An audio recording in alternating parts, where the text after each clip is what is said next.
If you can see him, we got Tyler Wowk. Tyler and I kind of grew up together, buddies. He's from St. Paul, Alberta. If you don't know where that is, doesn't really matter. Works with Spruce Grove Saints, the HSL. Am I missing anything there in that? Where you I work? know that's predominantly what I spend my day to day on for sure. We've got a pretty big group of companies with we also own a busing company. We've got the Stony Plain Eagles. Our Okay. owners are also involved with Seattle. I don't have anything to do with what happens in Seattle, but we kind of all use each other and help each other out where need be. Steven Gertzen, who I work with side by side basically every day.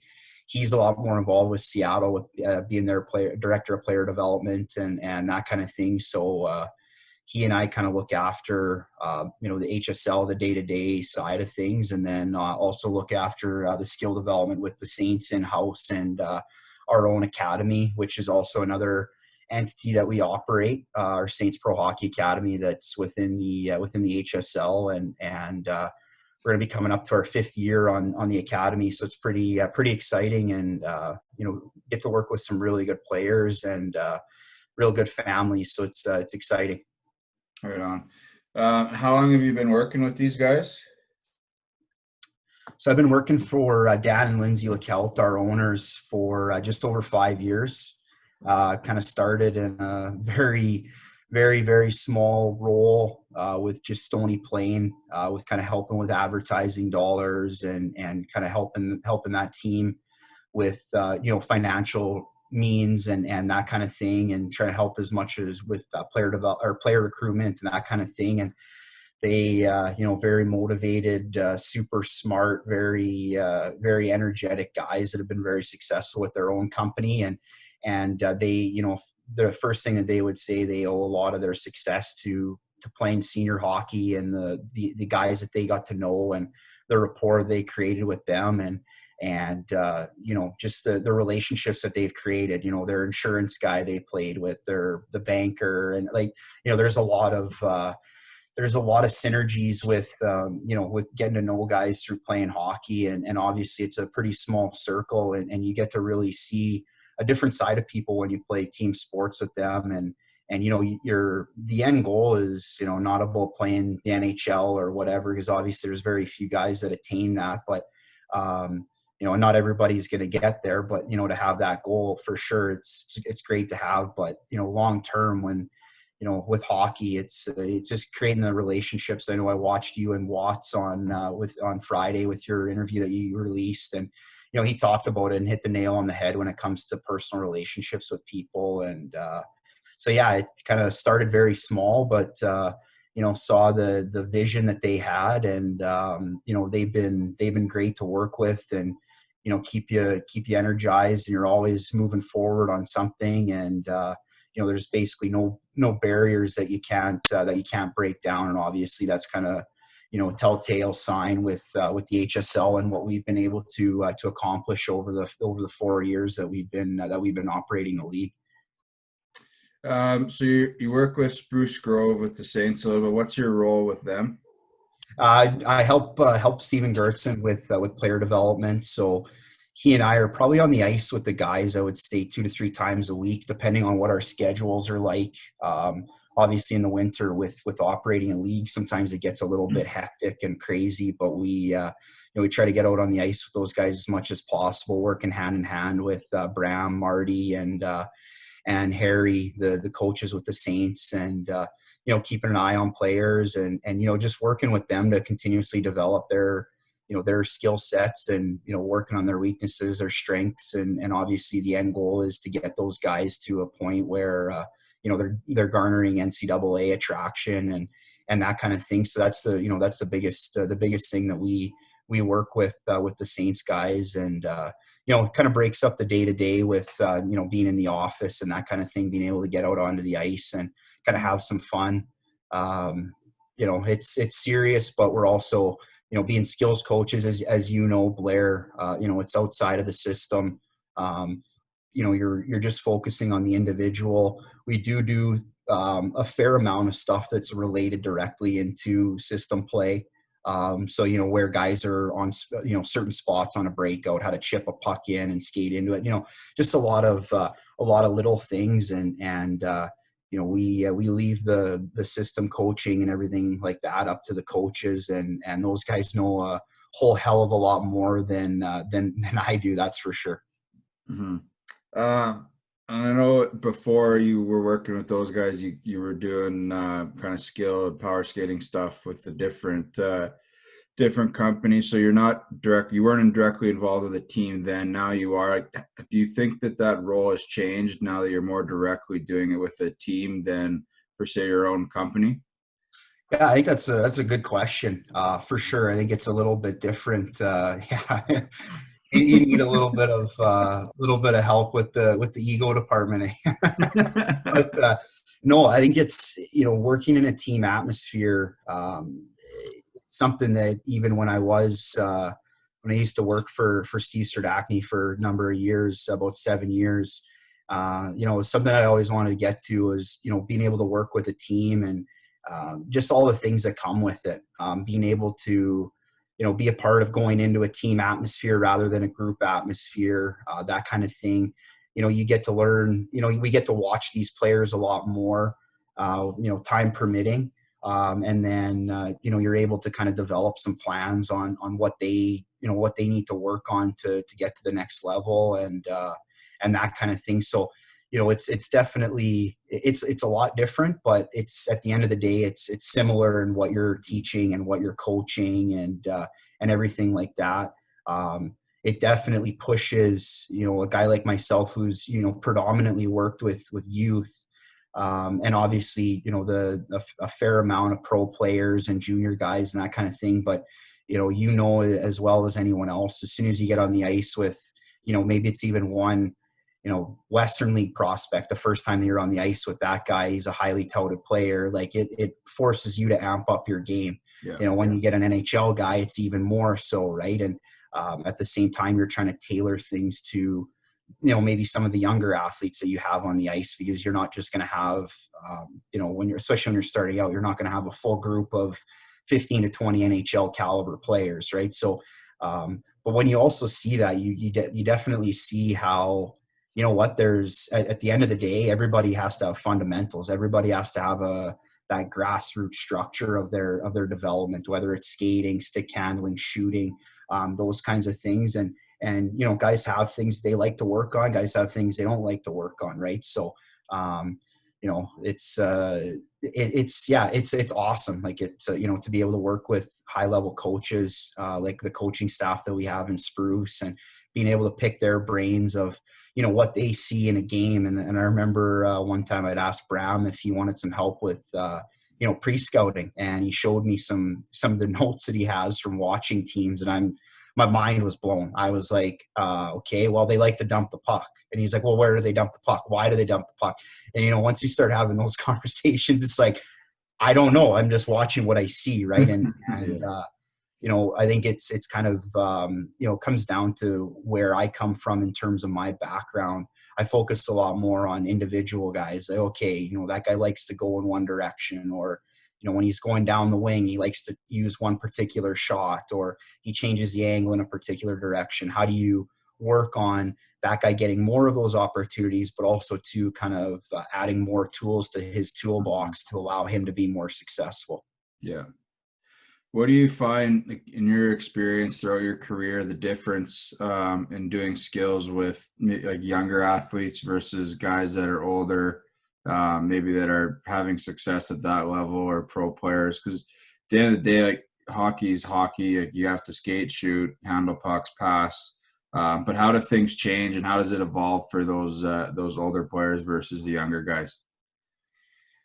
I would think that with the younger guys, you're maybe they're, and that this isn't a negative or a shot at anybody, but I think younger players, you're able to work on a little bit more of a variety of things, and they're maybe a little bit more open to it. Whereas older guys, they're kind of a little bit more set in their ways. Obviously, if you're trying to change a guy's forward stride at the age of 17, 18, that's a challenge. That's Yeah. hard work for a guy. And some guys just, some guys are gonna pick it up, and some it's a little bit more of a struggle, not in terms of coaching, but in terms of getting those results. But at the same time, the older guys have a lot more insight into what makes them successful, what they need to do to be better.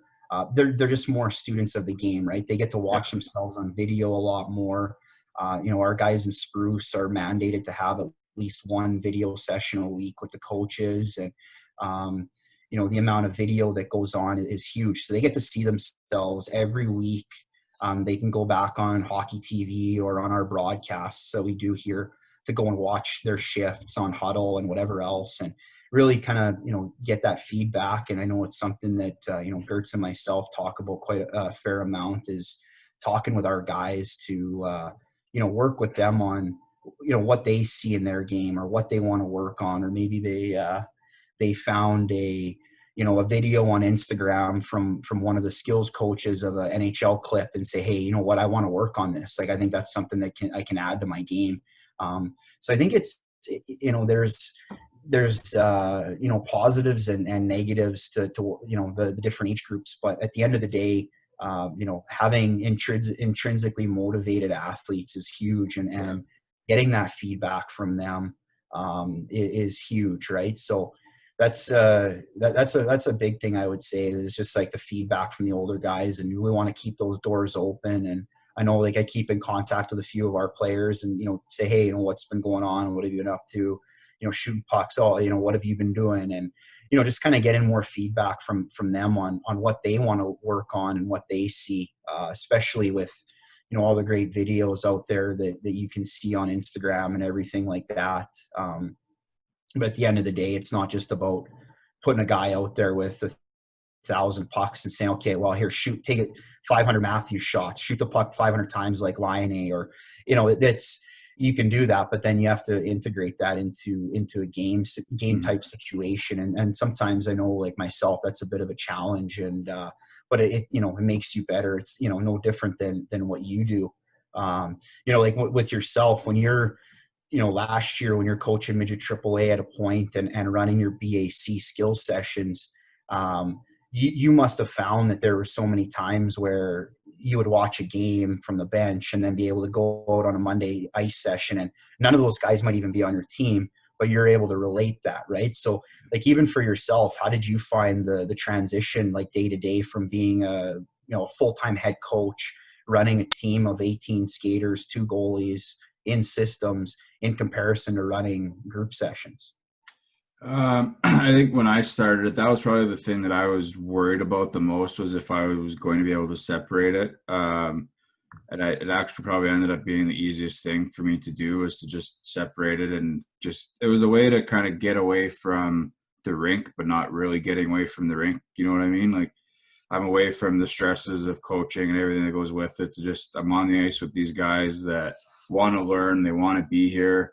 That we're having fun. There's no real stress to it, so it was easy in that sense. But you're right. Like, and I always seem to have a couple guys on our team that were on our ice time. So for them, I think it was an even greater advantage, because there would be things that I would see that they would kind of struggle with on a weekend, and the whole way home on the bus on Sunday, I'd be thinking, okay, how the hell do we fix this tomorrow? Like, and have some fun with it too. And I remember with one guy, he couldn't pick pucks up off the wall. So, okay, well, let's start every drill we do with he has to dig the puck off the wall. And then the other guys are lucky, because now they get to work on this stuff too. So I think you see the game more, and you see the finer, I think, subtle details a little bit more, and you can just translate that into drills. And I think that's kind of what makes BAC maybe a little bit different than some of the other skills companies that are here, is everything that we do is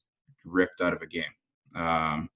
It's all stuff that, like, whether you're coaching the game or you're scouting or watching on TV or whatever it is, it's just stuff that we take from that game. Guys coming in down the right side, they have to, cut to the middle or whatever it is. So for me, I think it was easier having that connection between coaching and running BAC, because you see things differently. And I think you're able to just create more stuff out of what you're watching in games on the weekends. So did you find that the guys that, the select few that did skate with you in those morning skates by the end of the season, did you see those guys' development incrementally get better than, say, the guys that you didn't skate with in the skills portions of with BAC? I wouldn't. I don't know if I would necessarily correlate like the two of them together. I think at the end of the day, those guys were, I think, certainly more open to learning different things because they're learning in a different environment.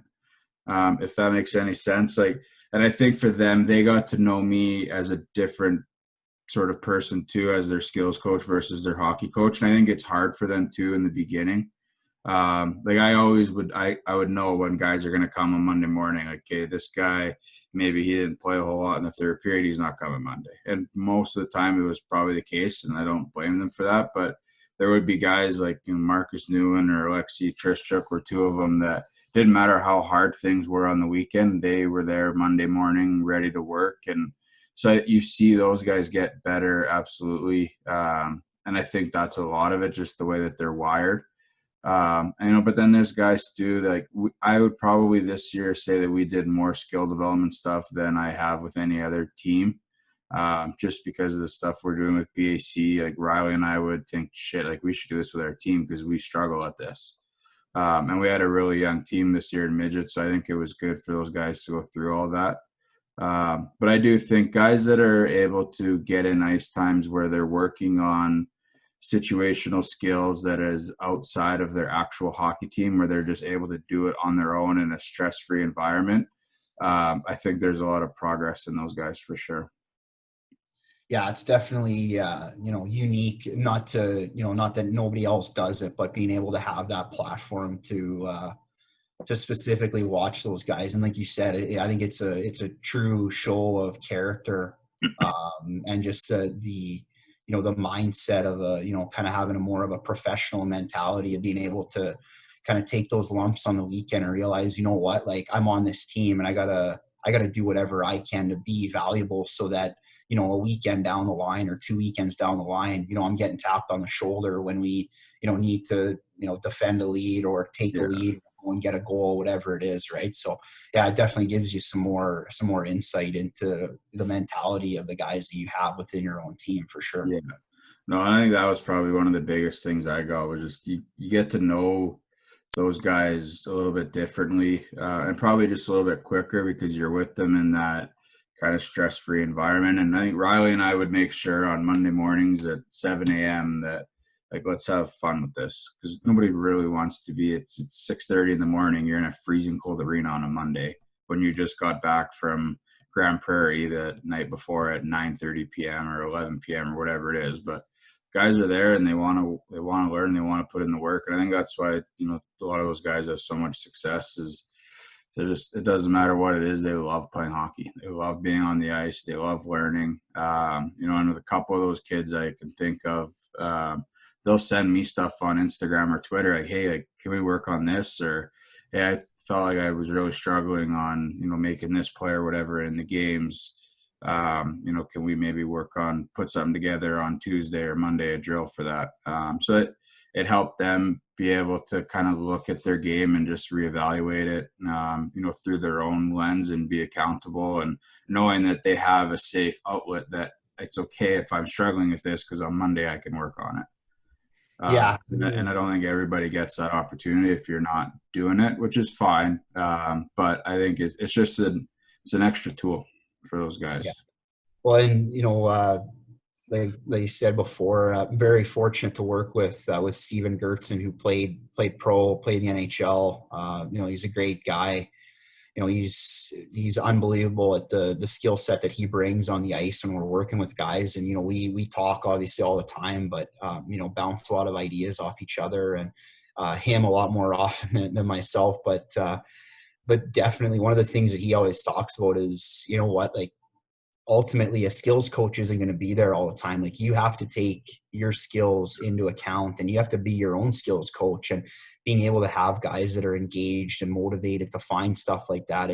It's huge, right? It's no different than being a being a student and being able to, to tutor guys that you're taking the same classes with and being able to learn through Mhm. teaching, right? So that's a huge thing. And especially with all the avenues that we have now and the media that's out there with, guys breaking down video and, there's an infinite amount of resources for these guys at their fingertips. And I think, with what's going on in the world right now and the lack of access to facilities and everything, you're really going to see some guys really prosper in this Mhm. time. The guys that are putting in the time when nobody's watching and, shooting X number of pucks. And obviously a lot of the teams have done a pretty good job at a junior level of keeping their guys engaged and, whether it's off ice workouts or off ice skill development, whatever it is. And I think it's really going to be a kind of a true show of guys' colors after everything comes out of this, for sure.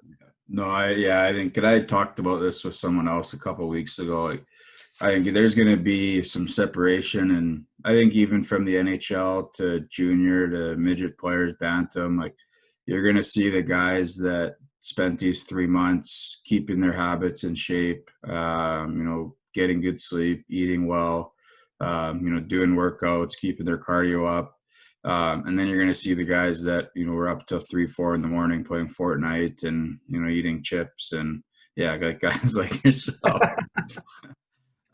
So I think you're going to see that. And I think too, on the other hand, it's important for guys to also just kind of take this time too, to stop and get away from everything and rest and, reset. But for me, it's the habits is the most important part. Like whether you don't shoot a puck or not, or you didn't for the whole month of April, I think is fine.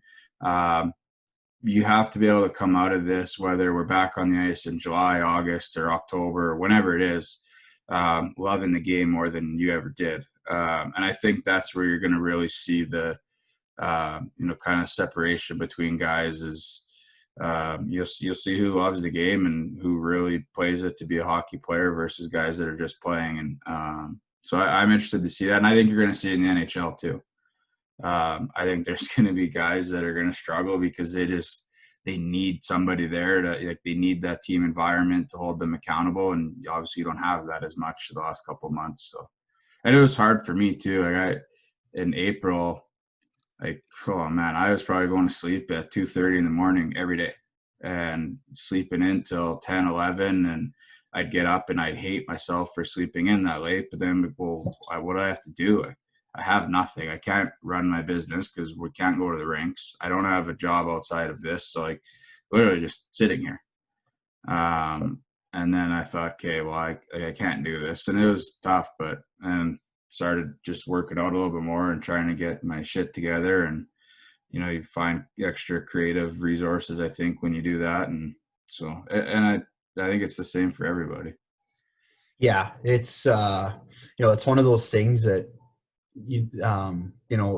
obviously no one's immune to this, and I don't mean from the virus or anything like that, but I mean no one's immune from being affected by this, whether it's family members who are out of jobs or significant others out of job, or you yourself are affected by it, work hours are down or whatever it is. And I think it's a matter of just talking to people and being able to kind of stay engaged. Like I've been very fortunate.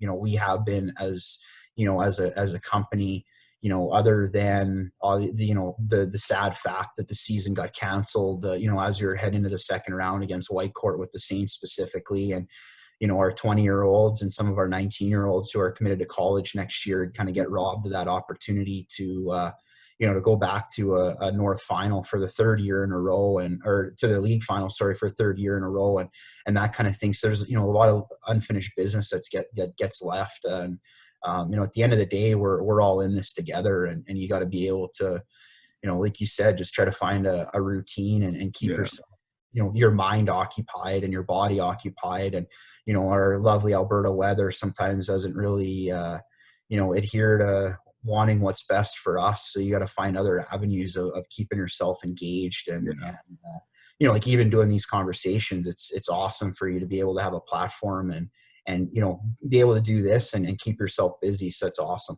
Yeah, no, and this is and there's good things that I think are going to come out of this. Like I would have never have done this had none of this ever happened. Tyler Fiddler was really, I kind of stole the idea from him when he called me and we did one for his company. And I thought like I should do that too. Keeps the guy engaged and, having good conversations. And so I think it makes you kind of dig a little bit deeper and be a little bit more creative to just kind of keep things on the rails. So, Yeah, 100%. yeah. So, you mentioned going to the finals 3 years in a row. Like, what's that been like? Just working with the organization throughout that much success. And I know, like 2 years ago, you guys were really close. In the finals there with Okotoks. So what's that been like? Just being a part of that culture.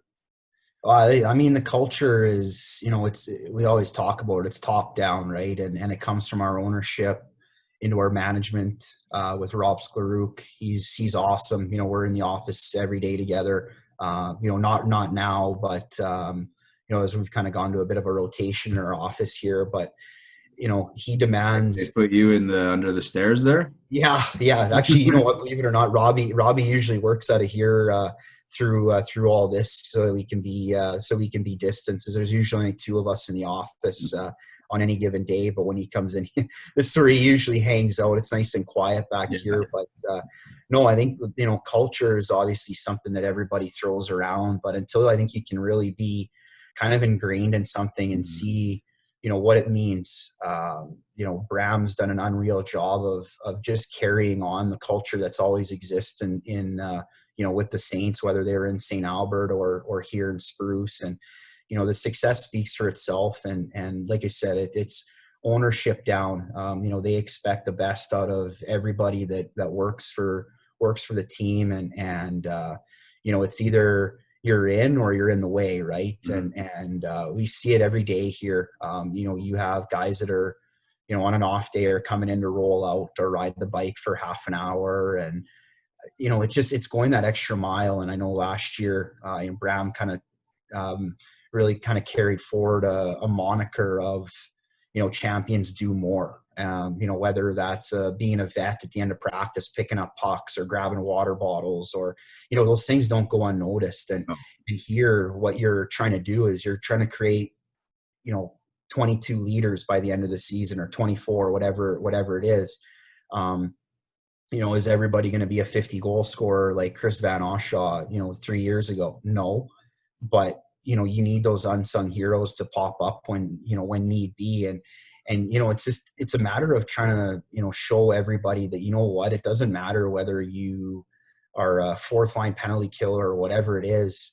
You have to be ready when you're called upon. And, not everybody wears a letter here. So, we have leaders that look after the cleaning the bathroom in the dressing room, cleaning the shower, vacuuming the carpet in the room, or, mopping the floors. And, everybody's kind of got tasks that keep them as being a leader, right? And it's not just everything that goes on the ice. You got guys that pick up the food for road trips, and, there's so many different ways. And, it took me, as a guy that never played junior A or anything like that, and been extremely fortunate to work in a place like Spruce. But to be able to see how that all kind of works and what's expected of guys. And, it goes a long way. And, when I know you probably watch the Last Dance and you see the way Michael Jordan was, not everybody's like him, but you need to have those guys that say, hey, like, get on my back. And whether it's, whether I'm a stay-at-home defenseman who has 3 points at the end of the season, but I had, 75 block shots in the playoffs. So, it's those little things. But yeah, the run that we've been on since, since the boys took the team has been awesome. Obviously the first year to be able to beat Okotoks in 5 games, win on their home ice, that was a hell of a ride. I've never been a part of anything like that. And, you could go down the list of any of those guys, and whether they're still playing or not, everybody chipped in.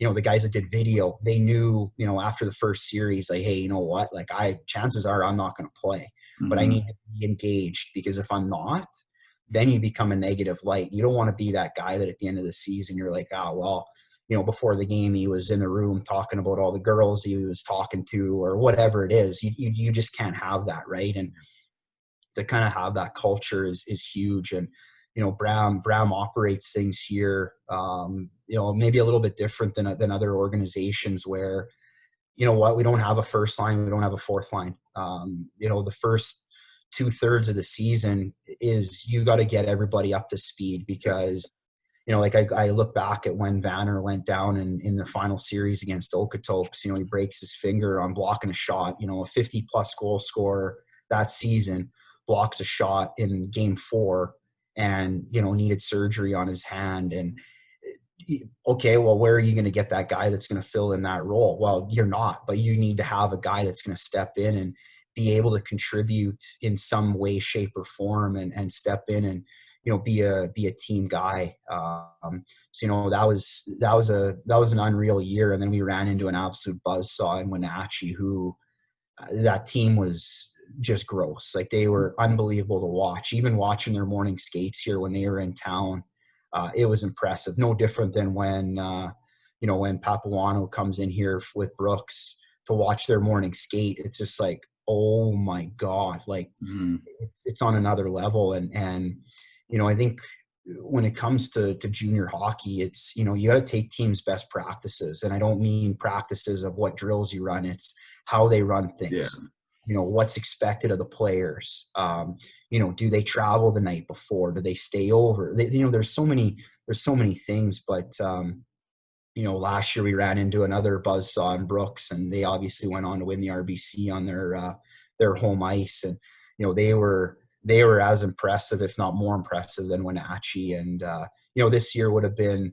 we hopefully would have ended up playing Sherwood Park in the North Final, and that would have been an unreal game with the track record that the two teams have over the past few years. And, unfortunate for everybody involved, obviously putting the cart before the horse a little bit, as we would have been playing Whitecourt, who is, really coming into their own and starting to play some really good hockey, and were tough on us all season. So, but yeah, just the excitement around it and seeing how guys stay dialed in. It's, your leaders have to be real strong personalities. You're like, as being a coach, you can only lead the horse to the water. You can't make them drink, and you need to find those guys and find ways to push buttons to get those guys ready and prepared. And, but yeah, it's top down. If you don't have good ownership, they're bringing guys that aren't, maybe as professional as they should be, or, there's so many stories out there, right, that we could talk about for a long time. But,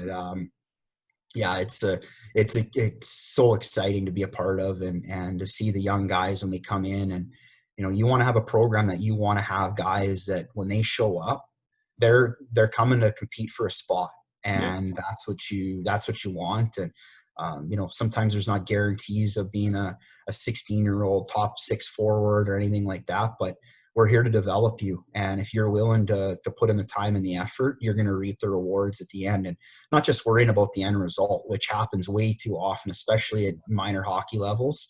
It's like, win. Well, why? Like, it was interesting over the weekend. I'm not sure. Do you have a subscription to The Athletic? Yeah. If you have a chance, go and read I think it's an oral history of the 2011 Brick Tournament. Okay. So I think you were in it.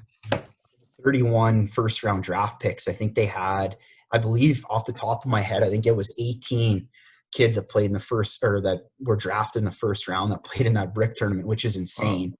But it's interesting to go back and to read what they said. A guy like Jack Hughes is talking about, oh yeah, we lived in the mall for a week, and we were looking forward after the game of going to the water park or mini golf or the theater or to, Reds when it was still around. And it's interesting that those guys are the best players, some of the best players in the world right now at their age group, but they were worried about what was happening after the game. For sure, it was about the fun. And, and then like he said, I knew a few of these guys from playing on travel teams and whatever else, but he's like, some of these guys have become best buddies of mine. And the athletes that have come out of that tournament of, I think there's a guy that plays NCAA basketball. There's a guy that plays, football. And at the end of the day, the results don't really matter in minor hockey. And you see it all the time. You walk into a PB practice and guys spending 15 minutes of his hour slot at the board. And it's like, well, are your guys getting better?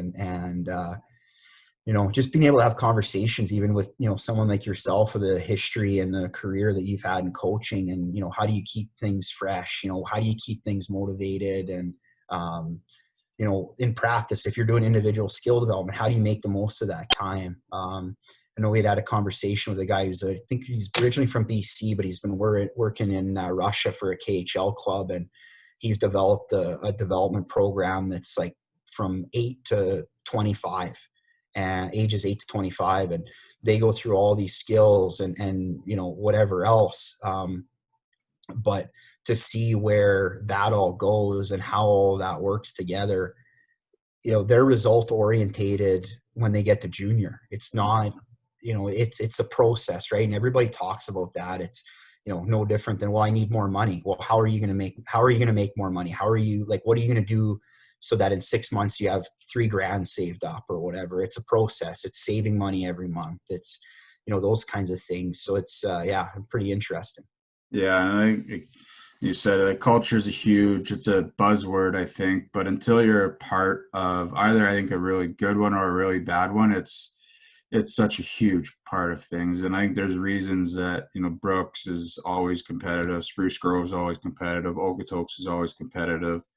In the Western League, usually it's the same teams are always good, or competitive at least. And it's even the same in minor hockey. Like I have the guys on the Buffs on tomorrow, and there's a reason that those guys have been so good for 30 years. And yeah, part of it's players and the guys that you have at your disposal, but it's also culture from top down, like how you have support from the board or your ownership or whatever it is. And it makes a huge difference. I truly believe that. And I think it's a buzzword until you're actually a part of a strong culture and you sit back and you're like, okay, shit, this is what it's like. And you could probably, have conversations with guys that you've worked with or buddies of yours that have even played pro hockey. Like I bet you there's a difference even at that level, between, and I remember even at one of those coaches conferences, Dallas Aikens had mentioned, someone had asked him about his time in Edmonton and where he kind of went wrong. And he was really good. Like his first thing was, I came in and I tried to change the culture in 1 week, and it takes years. And I tried to do it in 1 week, and that was the biggest mistake. And obviously he's learned from it because he's doing really well now. And I think you see it when you're in a weak one or a bad one, you want to change it right away. And fact is, it takes so much time. And when you're in a good one, I think you learn to appreciate really what a good culture is. Yeah. And there's a ton of resources too on just the culture and how everything works within, businesses or college sports, pro sports. I know one that, one of the clubs or teams that Bram uses a lot of, and I know a lot of coaches out there do, are the All Blacks. Yeah. The book Legacy. I haven't had a chance to read it yet, but probably get the audio book, but make it easier on myself. But for this one. Oh yeah. See, there you go. So yeah, you look at the Cardinals, obviously you're a big Cardinals fan, and, they haven't been accused of sign stealing or anything yet. So that's a positive for you. But, I know even I'm a complete sports nerd, and if there's a sports documentary, it doesn't matter what team it's on or what sport it's on, I'll watch it. Like I know on Amazon Prime, they've got one on the Australian Test cricket team. And, just to see the way that they operate day to day, the Barcelona one on Netflix right now is awesome. Like to be able to see Messi and PK and all those guys, and, the way that they're buddies off the pitch, and how much time they spend together, and how, intertwined their families are. It's all culture, but it all comes down from your ownership and those guys, Leo Messi going out to a Barcelona youth practice. Like, come on, could you imagine being one of those kids, admiring those guys, watching them on a Saturday afternoon play in front of 100,000 people, but yet they're going to come out to practice and or you get to go watch them. And that's one thing with soccer that I'm always enamored with is, you see these behind the scenes footage and practice footage. Well, you have guys that are making 50, 60, 70 million pounds or euros every year are playing piggy in the middle. Mm-hmm. Yeah. Okay, well, if you were to do that at a 9-year-old hockey practice, you'd probably have parents saying, well, what are you doing? Oh, you'd be the worst. You'd be ridiculed. You'd be the worst coach. And yeah, it's crazy how that, and I've heard stories about that too. And I think I go to that coaches conference every year in the summer, and you hear guys like Mike Sullivan talking about this game that they played in Brazil, futsal, and how they've tried to adopt that with the Pittsburgh Penguins. And this is an NHL team with two of the best players in the world ever to play the game. And they're playing things that if you would take that and go to a 10-year-old team or an 11-year-old team, you'd get run out of the building. Yeah. But then if you have that same guy come in and do it, but hey, I'm the coach of the Penguins, then it's the right. But it just goes to show, like, hockey's hockey. Games are games, sports are sports. Like, at the end of the day, there's all the X's and O stuff, but you have to have the intrinsic motivation, like you said earlier. It's the culture. It's having fun, wanting to play the sport. And I think that's the most important thing. And I think that's the thing that is probably secondary to everything else way too often early in those young stages. Well, and it's interesting to think too how when you see guys that are like the elite of the elite, like Messi may be the best football player to ever walk the face of the earth, and to see him working on development, that skill development side, you just kind of sit back and you're like, okay, well, that's the best player in the world. Like, development never stops there. So why at a youth age are we spending 30, 40, 50% of our time on trying to teach a kid a left wing lock? Yeah. If a kid can skate, think, make plays, that's all you need. Yeah. Maybe when you're introducing, a breakout, quote unquote, to a team or to a kid, you got all your wingers lined up on one side and you're showing them a pattern of getting out of the zone or picking up a puck off the wall, like you said, and being able to make a play out of that. But you're not saying, okay, well, this is how we're going to do this. Okay, D-man, this is what we're doing.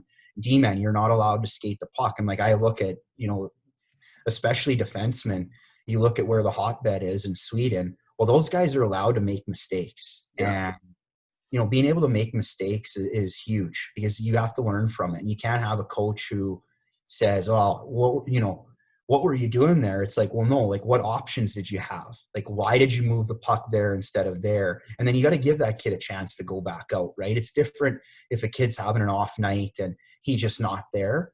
But you can't criticize a kid for, trying to make a play and having the effort. It's when the effort's not there that's when a guy gets, handcuffed, right? And says, okay, you know what, you're going to take a seat for a shift, or you took a dumb penalty or whatever it is.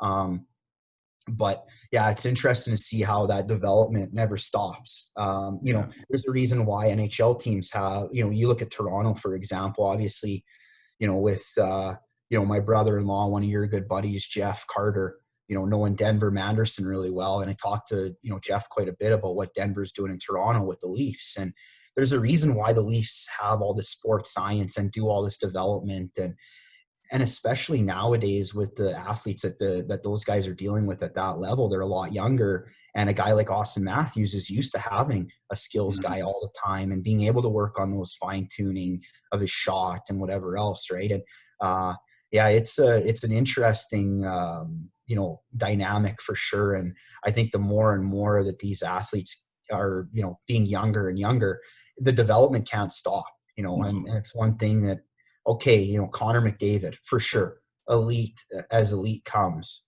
Crosby, same. You see the workout videos that those guys do, and it's like, okay, you're born with this and with some skill, but if you don't have the heart and the mindset to be like, hey, I'm going to be the best player in the world, you're, what are you doing? And I know, like, you and I have had the conversation before, but I know you and Watts talked about it on Friday with, the difference between wanting to be a hockey player and just being a hockey player. and, what the difference is. Mm-hmm. And we've been fortunate enough to, I look at Chris and what he's gone through in his career, but, the guy works his bag off all the time. It Yeah. doesn't matter. I know we've had him out at some of the Saints skates in the summer, and he's leading the pack on drills, and he's out there with 15, 16, 17-year-old kids. Mm-hmm. He knows, like, hey, when I show up to the rink, I'm putting on my work boots and I'm putting in the time, I'm putting in the effort. So it's interesting to see how, some guys, because you can only fake it for so long, Yeah. you Yeah. know, and especially when you maybe get your back pushed up against the wall, when you have a coach that maybe doesn't agree with the way you play or your mentality. It's like, okay, well, how do I get into his good books? How do I get into a position that I'm going to be I'm going to be counted on when it counts? And, and obviously pro hockey is a little bit different, as you can just kind of be whisked away and says, okay, well, hey, we're releasing you. For Yeah. what? Well, you're no more value to us. But with youth and with junior, it's a little bit different, and you got to work with a lot of different personalities. And it's always interesting as you look at, the best companies in the world aren't micromanaged. And we talk about how, culture and everything else, and we don't micromanage people, and how, work culture is very similar to sports culture, and how closely they're intertwined. But I find now, especially with the generation of kids, you have to micromanage personalities a lot more than you used to, right?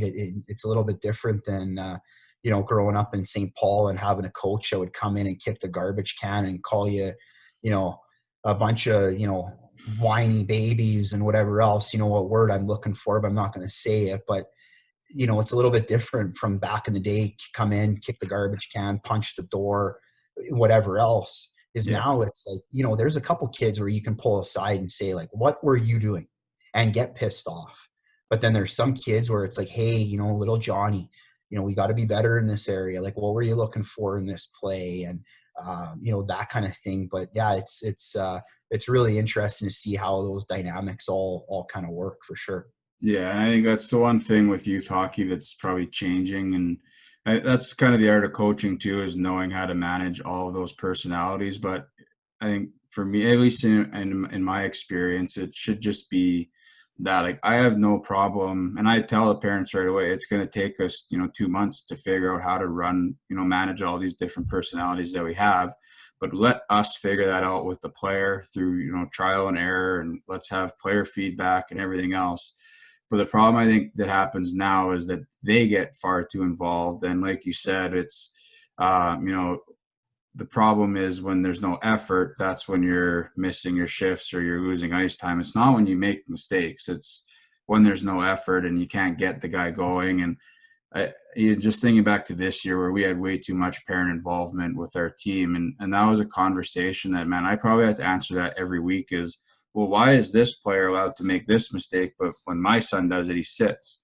But it's not the mistake, it's the effort. As I know that guy made that mistake, yes, but he also is the hardest working player in practice every day. He's the hardest working player in our games. He's got a great attitude on the bench. He's a leader. He's vocal in the dressing room. He shows up every single day. He's never late. Like, the list goes on and on and on and on. And then can you say the same about your son? Well, yeah. Well, no, that's not how it's just not how it is. And that's, I think, where parents kind of get things, I guess, that rose-colored lens that they're looking through. And for players, it's like you said, find ways to make it work with your coaches. And it's no different than when you're, working as a professional. You're going to have different bosses. You're going to have bosses that you hate. You're going to have bosses that you love. I've had guys that I couldn't stand, but I have to find ways to make it work because that's my life. That's my career. And I've had bosses that I loved. So you have to find ways to make it work. You can't just, call your mom or dad and have them come and deal with it because they're not always going to be there to do it. And I read these articles about now there are parents that are calling their kids bosses when their kids are 20. So like, it blows me away, man. It's wild. It is wild, man. And I've been fortunate enough to work on some, coach some pretty good spring hockey teams and that kind of thing. And, I had an 01 group that, overwhelming majority of those guys are playing, either in junior A or in the Western League. And, even a guy like Dylan Cousins who was on that team, and it was unreal to have that guy on our team. But I used to always tell the kids, I say, you know what, like sports teaches you tough life lessons in a cheap environment. You're going to face adversity. Like not everybody comes out of college and is the CEO of a company. Like, maybe you are going to have to go in and be a janitor. Like, okay, you want to work in hockey. Okay. Well, you know what? You're going to start out as being the guy that folds towels. Yeah. And work your way up. Like you look at a guy like Anthopoulos, he's carved a huge career in baseball as a manager. Well, you look back at his history, and I can't remember if it was the Expos or the Blue Jays, that he literally, like his first job was going through fan mail for the players. Mm-hmm. And look, I think he's with the Braves now. Braves, yeah. He's with the Braves. He's a GM of the Braves. He never played pro. He never did anything, but he put in his time and it's just those cheap life lessons of coming back from being down 2 goals with 3 minutes left. So, when you never thought it would happen or whatever. But yeah, like you said, you're going to face adversity in your professional career, and yeah, you're going to work with people that maybe you don't see eye to eye with. But if you want to be a leader and really have an impact on people, you've got to kind of harness that energy on the negative side and use it as a positive and to help with, just being better. And that's a part of being on a team, and you could ask the St. Louis Blues last year if all of those guys are best friends. I highly doubt it. They're close, they're buddies, but they respect each other and they're willing to go to bat for each other. And, you look at that whole story. Obviously you're fortunate enough to be at down there during the series and when they were in the cup final and got to go to a game. But you look at what turned that season around. They were 12 games in a row they'd lost, and then they decide to go get in one as a group, and look what happens. They go on an absolute tear, and Gloria becomes the war call, and it's unique how it all operates, and it just kind of goes back to that culture and what you create with those guys, and you got to be able to stick up for each other and realize that, that guy's going to make a mistake, but I'm going to make a mistake. And how do we help each other through it and everything like that? With you coaching midget, now I know you'd coach some spring hockey and that kind of thing. Now, did you find that there was more or less parent involvement as guys were getting a little bit older? Like if you were to take, last year, first half of the season as a snapshot, or even the season before, whatever kind of gives you the best kind of gauge in comparison to when you were coaching that. It was an 03 group, right? That you were coaching in spring. Did you find there was more parent involvement or less in the midget at the midget level? I think I probably did things a little bit different. Like for me, I've always I've managed parents a little bit different. Like I've always thought, they're spending thousands and thousands of dollars to have their kids here. They're driving all over the place. So I'm going to give parents time of day. And I have no problem having relationships with the parents. And for years it worked. And there was times where like it would burn me, or, the next year I would have to cut that parent's kid and, all hell broke loose. But for me, I was always upfront about like, I have no problem having a relationship with you as a person. Don't call me to complain about hockey or talk about anything else. But if you want to, be, man-to-man buddies or whatever else, have a talking relationship, I'm fine with that. I have no problem with that. And there were times where it was great. I think unfortunately this year it burned me way too much, and it's probably ruined it for everybody else moving forward. But I never really had any problems with parents up until, they were all on the board this year. And it was never an issue. Like with our spring group, Jay Moravec was a huge part of putting that spring program together. And I think you have to have conversations with parents when you're running younger groups, because I think communication is huge. They have to, believe in what you're doing and, understand where you're coming from, your program, your philosophy. Communication is the best way to deliver that message. And if they trust you, then, I think you're going to have a little bit more rope with how you can manage the players and stuff. And, and whenever there were issues, I would just deal with it. Like I can remember 2 years ago, there was a dad that was kind of squabbling in the background, and I'd heard about it, and I just sent him an email and said, hey, like, what's up? What's the problem? And he's complaining about, I think it was our power play, because at the time I was just rolling lines. Next 5 guys up, you're on the power play. Let's go. It's November. And our power play sucked. And that's probably why it sucked. We probably lost games because of it, because, we'd lose by a goal and we'd go 0 for 6 on the power play. And I'd go in the room after, did everyone have a power play shift? Raise your hand if you had a power play shift. Everyone's hands are up. So then, now I'm getting emails about, well, you need power play units, Blair. It's, it's midget AAA. Okay, well, that's not what I think, and here's why, X, Y, Z are my reasons. And I would just lay it out, and I remember this one instance, the guy's like, okay, I understand that. I never even thought of that. So we went out for a beer and, had a really good conversation, and, the guy is great, and the rest of the year I never had an issue with him. The kid, we had a bit of a run-in in the end of the year, and I brought him in and called him out, and we had a hard conversation, this kid and I, and he went home, and I get this text from his dad's like saying, my kid wants to quit. Like, what'd you do? And I just told him, like, Wayne, this is what happened. Okay, I'm on your side. That kid showed up the next day, man. Different person, different human being, different player, hardest working kid on the ice. Absolutely dominated the next 4 or 5 weeks of the season. When he's playing in the SJ now, had 18 goals in his first 15 games, Team Canada invite. And he came into the room this year at Christmas and said, like, I just want to thank you guys for, coming in and ripping me and, having that hard conversation. But I don't think that it would have worked had his dad not been on our side. And to go even further, I don't think his dad would have ever been on our side had I not taken that time to say, okay, hey, this is what we're doing. This is why. Let's have a beer and let's have a chat about it. And that's just one instance. And there's probably 10 other ones where it didn't go that far and the result's not the positive result that this one was.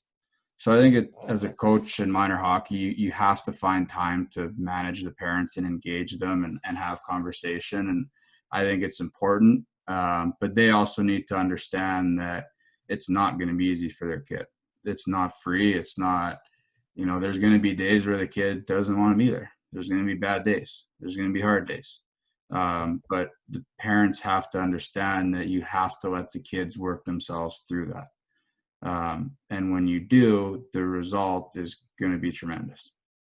Yeah, well, I think, like you said, the communication is huge. And I think, what happens a lot is beginning of the season, I don't think those expectations are sometimes, actually well thought out of the way that you pass it over to the parents and saying, hey, you know what, like, we're going to run the first 3 months of the season, September, October, November, we're rolling lines. Like, we need to develop guys who need to bring up that bottom, third of our lineup or whatever it is. And without giving them the opportunities in a game, it's a struggle to get to that point. And, you've got to, for lack of a better term, you got to give them enough rope. Right. But yeah, being able to kind of harness those expectations and hard conversations are hard. But at the end of the day, you have to have guys that are realizing that it's not there to be a negative shot against them or anything like that. And I know I've talked to players that I've worked with or coached in the past and say, maybe it's the best player on the team, but you're hard on him. And it's like, I'm hard on you because I know I can be, and this is what you need to get to the next level. Because when you get to the next level, you're going to have a college coach or a junior coach or whatever that's going to push you. He's going to push buttons. And if you're not aware of that or ready for it, it's going to hit you like a ton of bricks and it might knock you down. You're a coach. You're not there just to blow smoke up his ass. Like you need to have those hard conversations and to be able to keep guys, motivated and moving in the right direction. But yeah, I think like expectations and communication, being able to communicate with people and with players and, because at the end of the day, if you have a dad on your, on your team or a mom or whatever it is, or grandma, grandpa that comes to the game and drives the kid home and says, oh, that coach, Blair, what an idiot. He knows nothing, blah, blah, blah. He's doing this and this. Well, it's no different than a parent talking to their teacher or talking about a kid's teacher saying, oh, he doesn't know anything. She doesn't know this or that.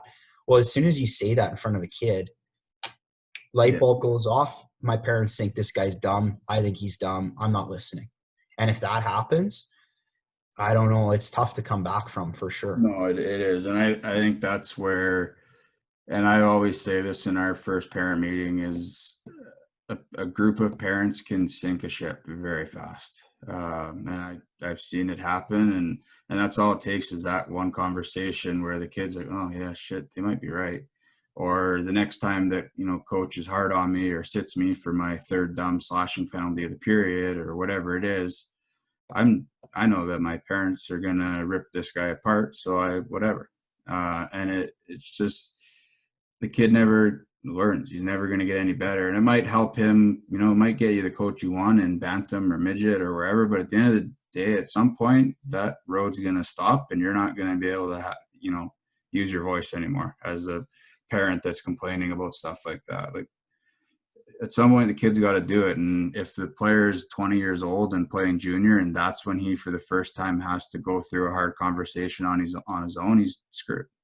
And you're probably setting that guy up for failure the rest of his life.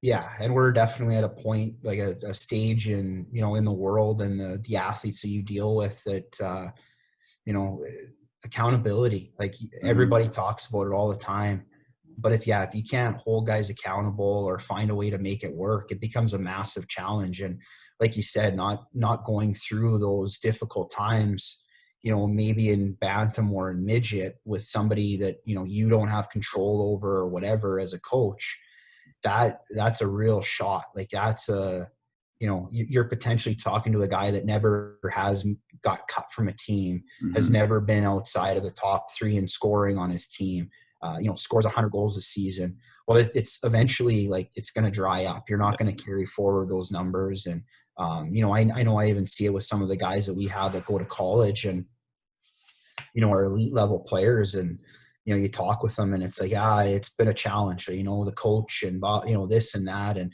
it's adapting to a whole new country, a whole new city, new schooling, new players, new group. It's everything. And you got to be able to adapt really quickly, because if you don't, you become a dinosaur pretty quick. And that's definitely not what you want to have happen if you're, if you want to get to the next level. And there's a lot of those challenges, and, accountability is huge. And I know when we're on the ice with our academy guys, our 12, 13, 14-year-olds that you're really trying to ingrain that into, you got to have some hard conversations on the ice. And, sometimes, maybe it's just a couple of kids jerking around in a line and it's like, hey, get on the line. We're going to skate for 5 minutes or whatever it is. But to say, like, guys, like, we're doing a simple passing drill. Like, why are we rifling pucks off skates or whatever? Like, dial it in. You guys are here to get better. You don't show up to practice just to lollygag through it. You're here to get better. If Bram and Marty and Harry always talk about it. Like, every time you go out on the ice, it's either one or the other. You're getting better or you're getting worse. Yeah. Which one do you want to be? Yeah. And it's just the decision you got to make. Yeah. 100%. And I can remember Ron Gunville, one of the best hockey guys I've ever met, telling me, like, midget AAA is the most unique and difficult, or can be the most unique and difficult coaching position, because you're the first coach that's going to actually coach a player. Probably you're going to have these guys that are, your team is made up of all these players that were the best players on all their teams prior to this season in midget. So in Pee Wee, they probably have their parent or a buddy's parent that's the coach, or their whatever spring coaches are all parents. Then in bantam, because they're the best player, their coach is just going to let them do whatever they want. So you're going to have all these terrible habits, which you see 90% of the time in bantam, unfortunately. And then by the time you get to midget, you're going to have a coach that is going to actually coach you, because that best player isn't going to win you games anymore. So that's probably the first time that this kid's going to have a hard conversation, that the parent's going to deal with him sitting, that the parent's going to have to deal with them not scoring 50 goals anymore. And it's hard for them. It's hard for the parent. It's hard for the player. And in turn makes the coach's job at minor hockey sometimes miserable. And I thought about that, and I thought, you know what, like, you're probably right. And I see it all the time. And I had a parent this year, we healthy scratched a guy, and I've never done this in my life. healthy scratched a kid because he was taking so many dumb penalties all year, and we were on a big skid, and he had taken another one, and it was to put us down 5-on-3, and the team ended up scoring to win the game. And we had gone through conversations with this guy. We sat him for the penalties. We exhausted all options. So okay, you're sitting out the next game. So told the guy, he was great about it, this kid. The next day, the Monday, I had him at morning ice, and I thought, he's not coming. There's no way. I wouldn't. And he's there before I was on Monday morning. Smile on his face. The kid doesn't say a word as it is anyways, but he works his bag off at the ice time. And then I'm in the room, and I said to Riley, I'm going out the back door because I don't want to walk past his mom because she's going to rip me because we just healthy scratched your kid. So the back door's locked, so I have to go out the front door. And she's standing right there. And I thought, oh, shit. I don't want to have this conversation. Because it probably would. Maybe there was another way we could have dealt with it, but whatever. She starts walking towards me, and I'm thinking, oh, no, what's going to happen here? And she just says, Blair, I just want to thank you. And I stopped, excuse me? Mark, I shouldn't say his name, but Marcus has had, discipline issues, and it never ever got dealt with before, and no one ever kind of held him accountable. And so he could always just do what he wanted. He would take these dumb penalties before, and he would go out and, play 40 minutes a night. He never learned. But I think now he's learned a hard lesson, and it's made him better. And he knows now. Never had another issue with the kid again. And if that story happens 10 times, you're going to have 9 parents that are going to cut your head off. And you wonder why this guy's an 11th round pick that just signed in the Western League. It comes from. And I think it's 100% no different than the culture within a team. Yeah, it's top down, and being able to give those, to hold that accountability, and not deal with everything with kid gloves on and that kind of thing, and be able to say to a guy, listen, I'm doing this for you. Mm-hmm. And I think sometimes that message kind of gets lost, and it seems like, wow, that guy just doesn't like my kid. Well, no, I care more about your kid than you think. That's why we're trying to do it. And that was what we told this guy. And I had said to him, you're going to miss this game for this reason. In a month, you're not even going to remember that this happened. But you're going to learn. And it's better that you learn this lesson now than when you're 16 or 17 and you're in Portland or you're in Spruce Grove or wherever it is that you are, because they may not give you the second chance. They may just say, you're out, you're done. You go home, pack your shit, see ya. But here it's safe where you're going to play on Tuesday. But take this one lump and then we move on and learn your lesson.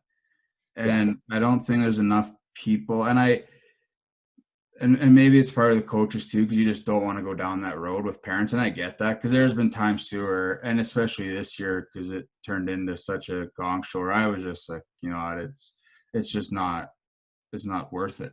It's not worth the headache. And I regret doing that now, thinking that way, because it's the players that, need the lessons and that are going to either get better or get worse, like you said. Yeah. And realistically, when you look at the scope of a season, that one healthy scratch or whatever it is literally this much. Yeah. But it has effects that are much greater. Exactly. You kind of create that wave or that ripple effect. And it's, to be able to teach a kid that, and to have that support from, mom and dad or whoever their guardians are is huge, because that just goes to validate what you're trying to do as a coach. Yeah, no, exactly. And it's a hard spot for coaches to be in.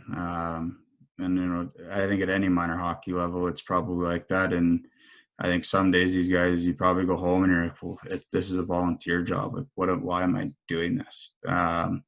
And their wives are probably asking the same question. And I think and people ask why you coach. And for me, it's exactly that. It's just, help guys get better. And those are the things you kind of deal with, that come with the job. So for sure.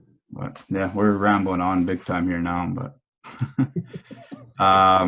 there's a bunch of other stuff I wanted to grill you about, but I think we'll maybe have a part 2 here with you to talk about the HSL, because I imagine there you're probably going through a lot of the similar, kind of conversations with parents and, learning how to engage with them and, when to and when not to, and having hard conversations. And I think that it's important that parents go through it too. And, I think even as coaches or skills coaches or people in the hockey community, it's as much as those hard conversations, I think, make players better. I think they make us better too. Having them and, being the leader of those conversations or being on the receiving end. Like, I think there's always one, like Tom Keka absolutely ripped me at HP1 a couple summers ago. And that conversation has stuck with me. And I sat there, I took it, and I thought, yeah, he's right.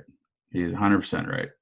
And it made me better. And I was 28 years old, 27 years old, thinking that I was the man. And here I am, HP1, and I just ran a great practice that he loves and blah, blah. And no. And it needs to happen. It's going to happen throughout your whole life. So I think it's important for guys to, take part in them now. 100%. No, you hit the nail on the head, and you had to hear that. Sometimes it's a little bit of humble pie, and and no one is immune to it. No one's perfect, and you got to realize, like, I don't know Tom personally or anything like that, but I do know guys that have played for him or coached with him or whatever else, and he's got a lot of respect in the game, and for him to have those conversations, no different than you having a conversation with a player that he wants to be better. Yeah. And that's at the end of the day, that's what it's all about. And and that's especially when it comes from like a mentorship type standpoint, to hear that from a guy who's gone through the rigors of the AJ for a long time, and the track record that he has, that his voice carries weight for sure. And to hear that, it's a little bit enlightening too, right? Mm-hmm. You can't just hear all the positives all the time and never hear the negatives, because it's no different than in a game. If you lose, you learn more from losing than you do from winning, ever. Yeah. No, for sure. Yeah, I agree. You got to have them. I think the sooner that as a person you realize that it's exactly that, they're doing this to make you better, it's going to make you better. I remember one last little story about the same sort of thing. Like when I was 18 or 19 working in Penticton at the hockey school that summer, when Cartsy lived out there that year. And I was on the ice with Barry Smith, who was at the time, I think, an assistant coach with the Canucks. And like Barry's an older guy and has a booming voice. And this is kind of the first time I'd ever really, other than Doug Lanko, this is the first booming voice I've come across.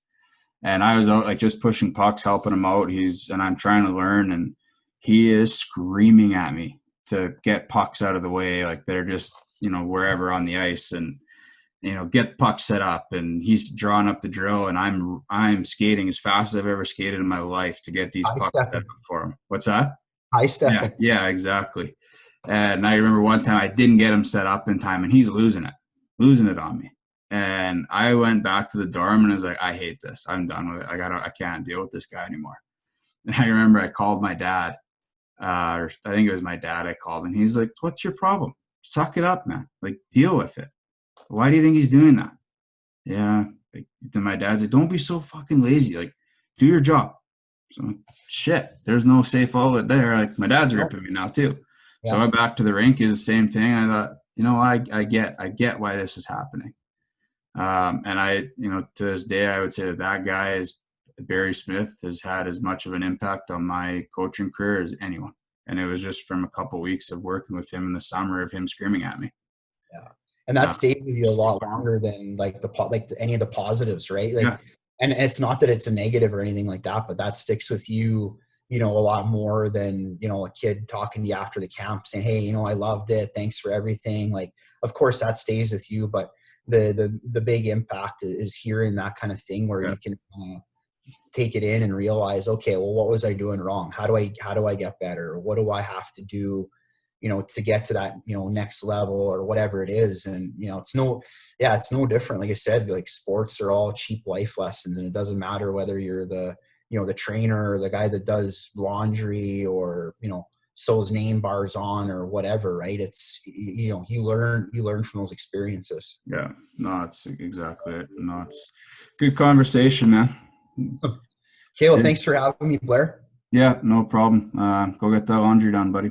Yeah, take care of yourself. Okay, see you, man. Bye-bye. Thanks. Yeah, no problem.